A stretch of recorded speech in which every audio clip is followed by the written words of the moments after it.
Hi everyone, my name is Lynette Davis, president of A&D Media and your host of this episode of Marketing Superheroines and Superheroes Unite. So today we have a very special guest. Her name is Yvonne Bynoe, and I cannot wait to dig into this episode. You are going to love it. So Yvonne, welcome. Thank you so much for having me. It's a pleasure to be here today.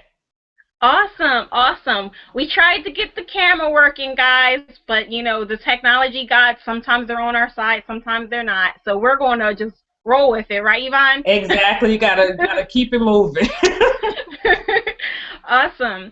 So tell me about yourself and how you serve the world with your unique superpowers, your USP. Wow. I am a business and success coach. I work with women coaches, solo entrepreneurs, more small business owners, really helping them to learn how to take their expertise, their passion, and really promote and package that in a way that they can sell programs. Many of them are coaches or consultants, so they want to enroll people into their programs or they want to sell services. And for women, just learning how to talk about your background, talk about what you're offering, and doing it in a way that doesn't sound salesy, but helps people to understand the value of what you're offering is a big challenge, and that's what I work with women to do. My clients are fabulous, very smart women, very motivated, driven women, but they just need help in learning how to market because it's just not something that we're taught to do. Yeah, you're definitely right. Sometimes I wonder about that. Why does it seem that women have such an issue with doing something, I feel like we're actually naturally good at. We market all the time. Yet when it comes to business, well, we're good at word of mouth. We're good at, referrals, but when it comes to dealing with ourselves, women get very caught up in, I don't want to brag, I don't want to boast. I come out of the music industry, so I'm used to like guys, bragging, boasting. Even in the professional realm, I'm an attorney by training. Men will read one pamphlet and call themselves an expert. A woman will have a PhD and say, I don't know enough. So a lot of it is how we're trained. Women are really trained to be collaborative, not to stand out, not to kind of rock the boat. And if you are selling, in a sense, you're selling yourself. Certainly you're selling a service, but you're selling your capacity and ability to deliver that service and be effective. And that's where a lot of accomplished women really get challenged because they have a problem selling themselves. If they work for a corporation, they can do well because it's the corporation name that they're standing behind. But when it's your shingle and your company, it's all about you. And that's where some women, start getting nervous or getting scared about the judgments or the criticisms that could come their way by them standing out. yeah, that's so very true. And you know what? You said something that I thought was kind of really cool because you said one of the things that might come more natural to women is things like word of mouth and possibly referrals.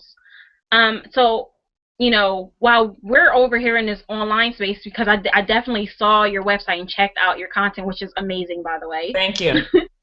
So, what is your understanding about the interaction between this whole new world kind of, with this online marketing and all this social media and tying that into something that women, are a little bit more naturally to do with this getting out there and collaborating and word of mouth? I think that, excuse me, internet is a double-edged sword. I think for a lot of women, it has been the best thing that could have happened to them in terms of business because it allows them to create a business where you're not depending on your neighbors or the little town that you live in or even the city that you live in. Your best customers could be in China or Japan or, Europe or wherever. Many of my clients are Canadians or Europeans. It took a long time for me to even, deal with people who lived in my neck of the woods. So on that front, it provides you with opportunities that you would not have had in the physical world. The downside for many women is they can see what everybody else is doing. It becomes more visible. So the whole idea about competition, people post how much money they made or how many clients they had or how many people they, enrolled into a program. And for many women, it heightens their insecurity that they're not doing enough, or their business is not successful enough, or they don't look as great as this other person in their video, or whatever the deal is. And one of my big things I always talk to my clients about, it's not about competition. We all have something very different to offer the marketplace, and it's your job to figure out who you are and not try to be somebody else. They already exist. They don't need another one of that person. They need you to come strong and be forceful and be clear about what you're offering, how you're offering it. Everybody's not an extrovert. You don't have to be successful. But you do have to be clear about what you're offering, what the benefit is to your client, and then find your client. A lot of people are online because they're scared to go out into the public. And what I tell people is, even when you're online, you need to still get out. You know, it's not a catch-all that you can just hide behind a computer screen and not interact. We're interacting now. You know, I do a lot of stuff online. I've met people offline who have become friends that I start online, and business associates. So it's still, at the end of the day, you being able to stand behind your product, your service, or your program, and really say, hey, this is what I'm offering, this is how I'm offering it, and for this group of people who this is right for, let me tell you how this works. And I kind of tell women, you know, in various different ways, depending on how they can hear it, if you can't stand behind your product, your service, your program, you shouldn't be in business. I think my stuff is great. Certainly there are a zillion business coaches, but there's only one me. I have a certain set of background, experience, and training that I bring to my coaching. And everybody has the same ability to create something really unique because it's about them. The expertise is great, but it's people are buying you. People don't stop going to pizza parlors because another one opens down the block. They don't stop opening, you know, yoga studios because it's one, you know, across town. It's about infusing your business with you and really speaking to the people who you resonate best with. Excellent points there.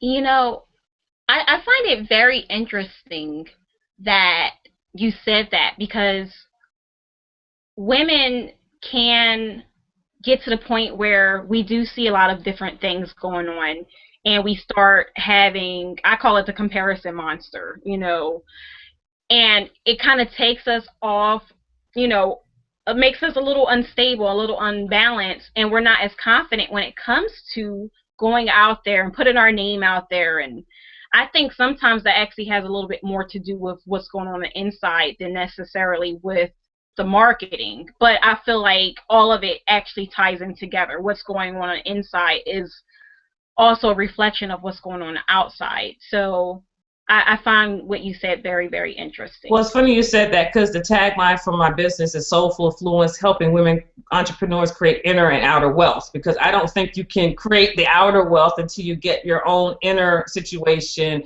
handled. And I think that that's the thing. We talk about authenticity. People always talk, oh, be authentic, and it kind of sounds cliche at this point, but it's a real key to success, figuring out who you are and what you're offering to the world. Everybody has a mission, everybody has a passion, but it's not just about your passion, it's connecting it to the needs of other people. And I think that a big deal that I see with women is a whole money story.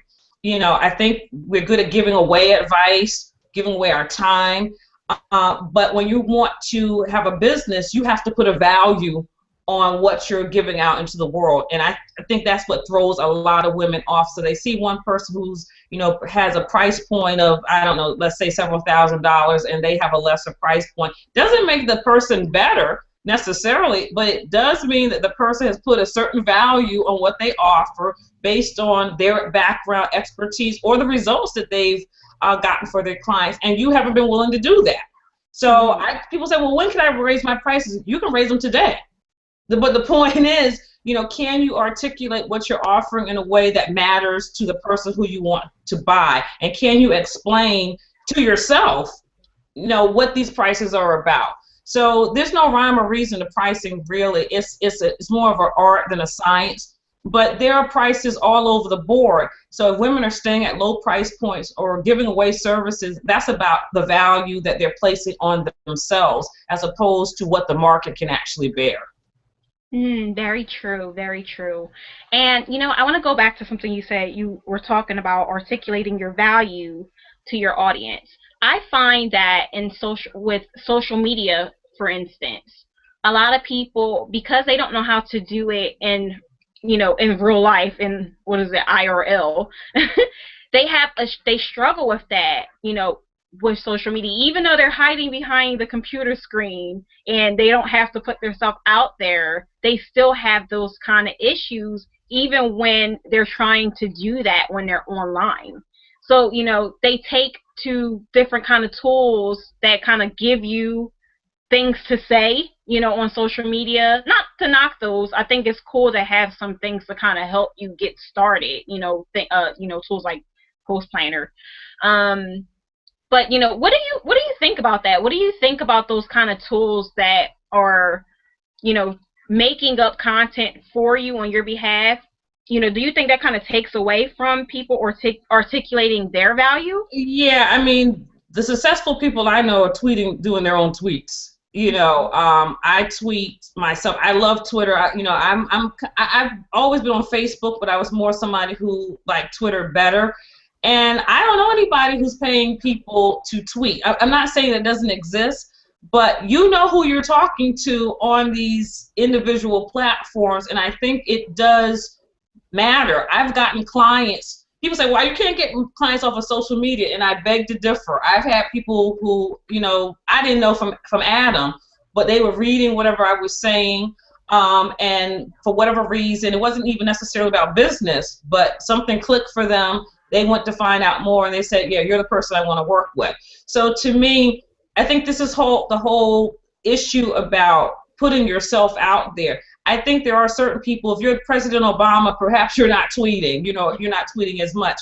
But, Senator Cory Booker from New Jersey, I'm from New York originally, he's from New Jersey, he tweets. So I don't think that if senators and even the president occasionally can tweet, I don't think you're that overwhelmed that you can't do it yourself. The issue is whether or not you want to put yourself out there and whether or not you're going to invest in learning how to do it. And I'm going to kind of segue, not because I'm a business coach, but my pet peeve is women who come into business, whether that's online or in the IRL, and don't want to invest in learning how to do this. I don't care. Like I said, I have a law degree. I've written books. I've done a whole host of things, but I didn't know how to run a business. And I say that to people all the time because it's not about credentials. It's just not something that you're taught. So when people come and they think they're going to DIY it or bootstrap it, I tell them clearly, I know when somebody's not being coached, when they're not really investing in themselves, and I'm not going to work with you because it looks like amateur hour. And would you want to go to a cut rate doctor? Would you want to go to cut rate, a car mechanic for your car? So why should somebody want to come to you when you're not willing to invest in yourself? So a lot of this stuff about not want to be visible on social media or, kind of ghosting your posts, and that's another symptom that people need to be addressing with a coach. Now, whether that's a business coach or social media expert, branding person, it really doesn't matter. But you need to spend some money, and that's the reality. You need to spend some money to grow your business and shore yourself up in the places where you're not confident. Some people just need a straight life coach because they have some inner issues that they need to get cleared up before they can even worry about running a business. Other people need a business coach to give them a foundation to move forward. If you're more advanced, maybe you can go a la carte and go, well, I need some social media help or I need some branding help. But I see too many women who say, I want to have a business, I want to make this money, I don't know why I'm not making this money. And then you ask, well, do you have a coach? Have you invested in your education? I don't have money for that. So I don't know what to do with that kind of answer, because if you don't have money for that, why should somebody pay you? Again, this is about value. You're not valuing yourself or your business enough to invest in yourself. And for some women, they've come into business not because they have a thriving passion, because it's kind of like the next step or everybody else is doing it. So I really ask people, do you really want to be in business? Is it something that you really feel called to do? Or are you really doing this because everybody else is doing it? It seems like the cool thing to do. If you're really called to do it, then you'll put the money in, get a part-time job temporarily to do the work. But I was online recently, and a woman said, well, I feel like, these business coaches aren't trying to help me. When I go to my grocery store, they're not trying to help me either. You know, from the standpoint, I have to pay for the groceries. So people are not going to amass their knowledge and their expertise and their own investment and then give it all away. That's not reasonable. It's not about being greedy, but people are putting a value on their time, the energy, and the expertise that they've amassed. And, you know, everybody coming into the game should do the same thing.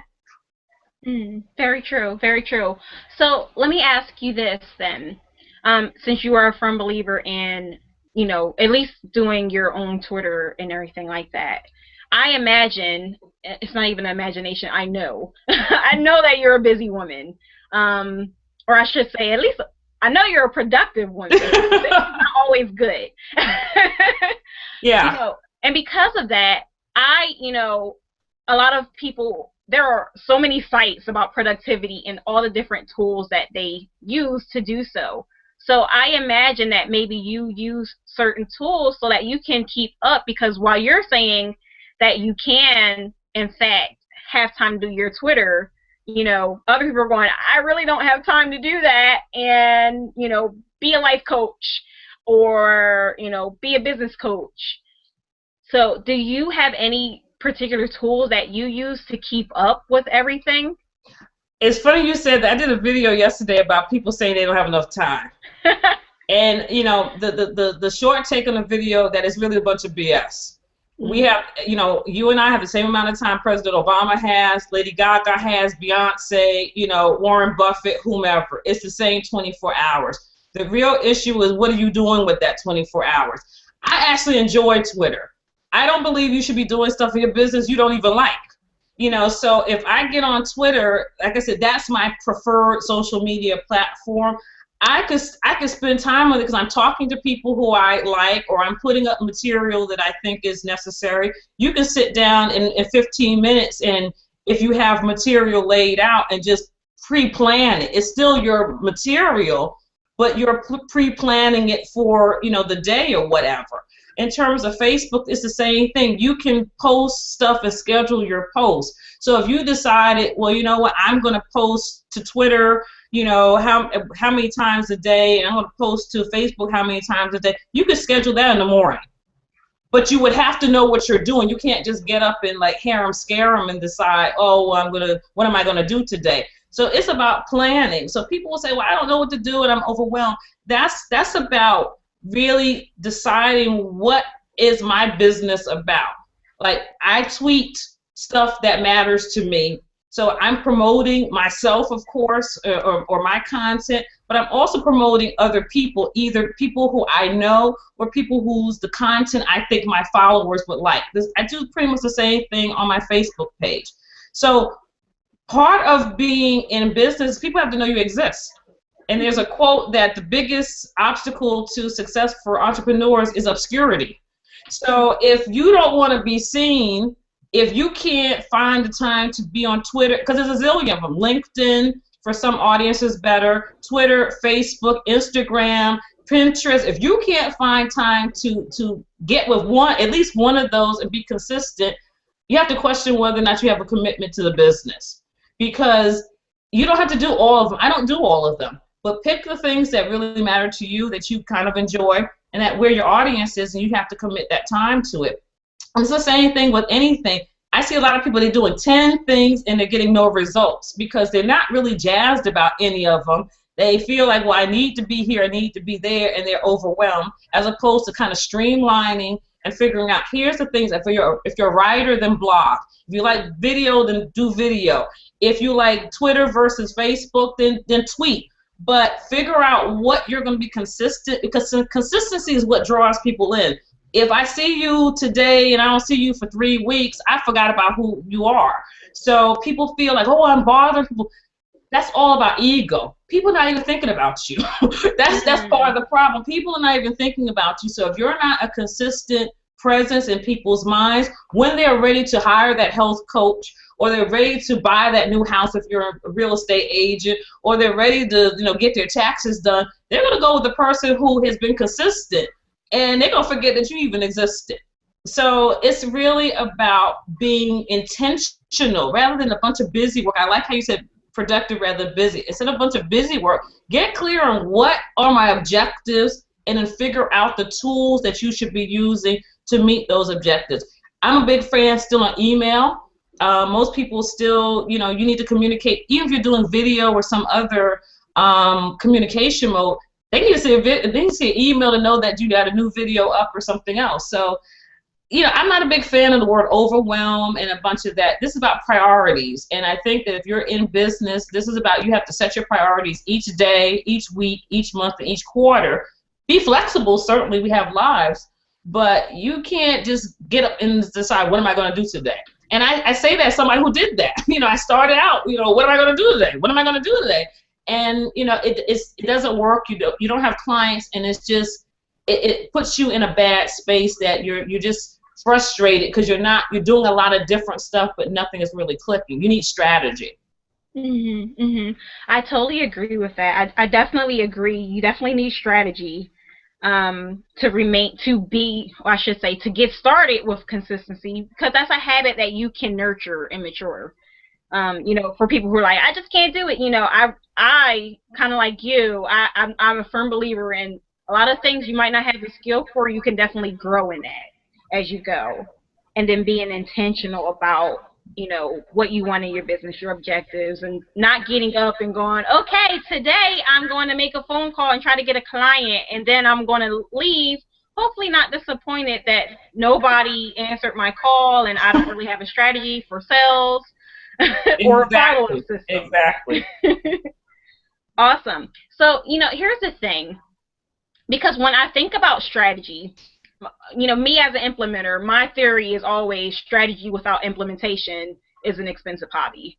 So, and I feel that sometimes, it might almost sound contradictory to what I'm doing here with my whole superheroine. But my theory is we can be the superheroines of our own story, but sometimes that collaboration is helpful to help us remain consistent, or get that strategy. And sometimes people, when they think about teaming up, they never think about things like your strategist that you bring on to help you is a part of your team, or, the tool that those are all things that could be a part of your team. So could you tell me, a little bit about that in your experience, not even just talking about tools or anything, but, what would you suggest for people who, women coaches and, even I know even my fellow virtual assistants, come in and they tune into the show. So, what do you suggest to a woman or a man who's, wearing all these arms and they're still not really getting anything done, and they feel like they do feel overwhelmed regardless, and are, they want to expand and bring on people to help them, but they're not really sure how to get started, or what to do, or if that's the right move for them? Well, that's a great question. First of all, the thing I hear over and over and over with people is, I can't afford it. That becomes like that first, like when I ask people, well, do you have a VA? I'll ask somebody, well, do you have a VA? Oh, I can't afford it. And I'm like, well, have you even investigated it? Let's start with a baby step. Investigate what the cost is, and just think about whatever that cost is, how much are you losing by doing the admin work that somebody else would love to do and be paid for? And very often it doesn't make sense. If I'm running to Staples and I'm doing this and I'm doing that, and, I'm actually losing money. I'm looking at, well, I'm saving myself money. You're actually losing money because that's time and energy that you can't devote to clients, or acquiring new clients, or marketing, or creating new programs or something that would bring you in revenue. So I always say that realistically, you have to start small. I'm not somebody with a big team.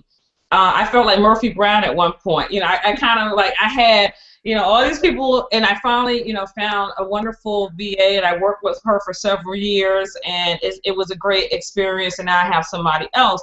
But, I had my own resistance to hiring help, But the reality is you can't grow. You can't do everything that you need to do. That's why a lot of women are overwhelmed. They have a family life that they're trying to maintain, and they want to try to run a business, but they don't want to invest. Again, I'm going to keep using that word, invest any money and help. You know, you might start off with a couple of hours a month. That might be all that you can really afford, but that would take some stuff off your plate that would allow you the space to do some other things. In our personal life, it's the same deal. Like, where can you delegate stuff, even for free? What can your family members do? What can you, like, sometimes I get my groceries delivered. I can't go to the grocery store. I have stuff to do, and I just rather pay an extra couple of dollars to have them bring the groceries to my door and I don't be bothered with it.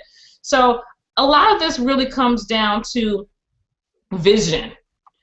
Many of us, depending on how you were raised or what your thinking is or whatever cultural background you come from, help is something we don't do. We don't get help. You handle it, make do. We got that whole make a dollar out of 15 cents mentality. Whereas other people, they can move forward because they are comfortable with the idea of help. So whether that's household help, whether that's reaching out for help professionally, I don't know one successful coach, male or female, who does not continue to invest in coaching. I'm talking about six-figure, multiple six-figure, and seven-figure coaches. They have people, it's like it takes a village. The bigger that you want to grow your life and your business, you need help. So if you are averse to spending money, if you feel like you're the only person who can get it done and get it done right, you are really consigning yourself to struggle and smallness. So you don't need to have a 15-man entourage if that's not you. But you really need to start taking the steps. If you're talking about making more money, having more impact, serving more clients, you really do have to start. What's the first step? What do I need now? Do I need a graphic designer? Do I need a VA? What does that look like? You can go to Elance, Fiverr.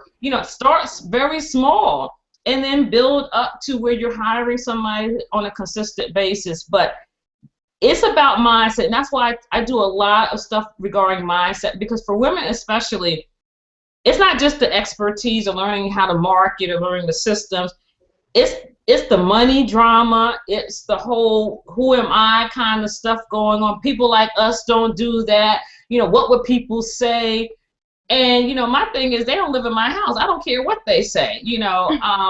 But for many people, they have to get to that place where they are kind of drowning out the voices of friends, relatives, the disapproving voices. Let me be clear: the disapproving voices of people, some who don't even think they should be trying to run a business. So, or that they should just give everything away, and the fact that they're even putting a price tag on it is, blasphemy. So a lot of the work that women need to do is internal, as we talked in the beginning. It's a twofold deal. You have to get the personal power, the strength that's necessary, that you will do the marketing and do the business building that's necessary for you to reach your numbers. The truth of the matter is, six figures, people talk about, 6 figures, it's not a big deal. If you have a structure and you have a plan, it's a mental deal. That's the real shutdown place for a lot of people. They can't get beyond the number and what it means, and some of the initial steps that they would have to take to do it. But I've seen many people that were not that bright, have very successful businesses. So it's not about that you have to be this great genius, but it is about getting support, working with people. Collaboration is important, because what you will know, especially online, you will see it's tribes of people kind of running together. They all kind of support each other. They will promote each other. Somebody's doing this, they'll, let their people know this. So that's how they rise. And some groups of people are much better at it than other groups of people. The people who are good at it, they all rise together, and the other folks kind of struggle individually.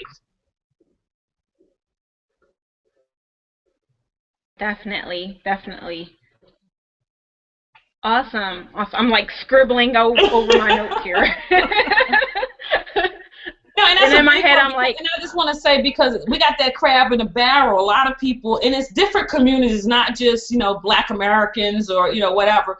But there's a lot of women I've heard, they come out of, communities where it's that whole crab in the barrel syndrome, and they don't want to reach out, or they feel like they're going to be backstabbed.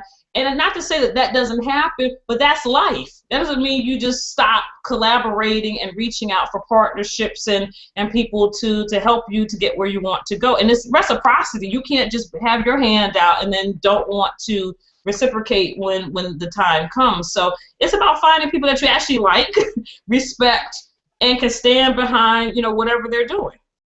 yes, absolutely. I couldn't agree with you more. And on that thought, because we're coming down to that hour or minutes, but could you leave us with one final takeaway, regarding everything, kind of like summarizing all of this wonderful value that you've given us? And I've taken a lot of notes, and I'm sure other people have gotten also that same great value. So would you like to leave us with one takeaway that we can, kind of put to action, or at least put into our mind to help us shift our thinking? Sure.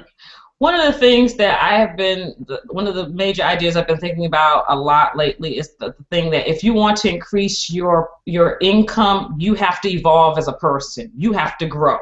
Your income cannot grow and you stay the same. And that's a big stumbling block for many people. They don't want to step outside their comfort zone. They don't want to do anything that they haven't done before. They don't want to meet new people. If you have all these restrictions, then your income is pretty much going to stay the same. So the people who grow and become prosperous in their business, and you see on big platforms or have big platforms, it's because they are growing themselves. Their ability to evolve, to grow, to learn new things is actually giving them the strength and the inner courage that is necessary for them to grow their business. So again, if you are basically in the same place that you were 5 years ago and really have no interest in changing your life at all, you need to just get out the game now. It's not going to happen for you, because this business, putting yourself out there, selling yourself to a certain extent for the good of your clients, is going to require a lot out of you, and it's going to tap into the places that you're short. And that means that for you to be of service to your clients and to be of value to yourself, you have to be willing to grow. Awesome, awesome. And where can our audience find more about you and your soulful affluence and all your unique superpowers? Where can they get the taste of that? They can go to my website, soulfulaffluence.com. That's home base for everything. So once they go to that page, there's some goodies there in terms of some freebies on the page, and then there's a weekly blog. And they can certainly, from that page, sign up to my weekly newsletter, and they will get videos and all kind of juicy strategies and tips to grow their business. Awesome, awesome. You know what?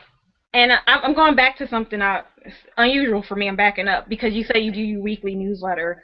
I am curious because there's like this big thing going on about which email service provider people, or use this, use that. Which one are you using right now? I use Aweber, and I've used that since the very beginning, and I'm very happy with it. There are a lot of ones. I think there's some people who use Infusionsoft. I've heard a lot of problems with Infusionsoft. So you really have to be at a place where you can actually pay somebody to really dedicate the time and energy to take care of Infusionsoft. And there's another Entreport for the heavy hitters at this point. But there are other services, MailChimp. But I am very happy with Aweber. It's flexible. It does what I needed to do at this point, and I really would recommend it to people who are looking for a service. Awesome, awesome. Yvonne, thank you so much for joining me today. I got a ton of value from this, and it totally threw me off because I was like, all right, we're going to go through this. I always tell people, I'm like, I actually have a script, and when people are like, no, I'm like, but I just let it flow. Well, I'm glad. I really enjoyed being here, and I hope that it was somebody out there hears me and they can, do a turnaround in their own business. Absolutely. I think that's what this is all about. That's what being a marketing superhero is all about, helping people to either take action or to look at things and shift, for that breakthrough. Definitely. And Definitely. I am very delighted because I know that the content that you gave today helped do either or both. Woohoo! I'm glad. Awesome. So again, thank you so much for tuning in, everybody. And Yvonne, again, thank you so much for joining me today. Okay, thanks. Bye-bye. And until the next time, everyone, take care.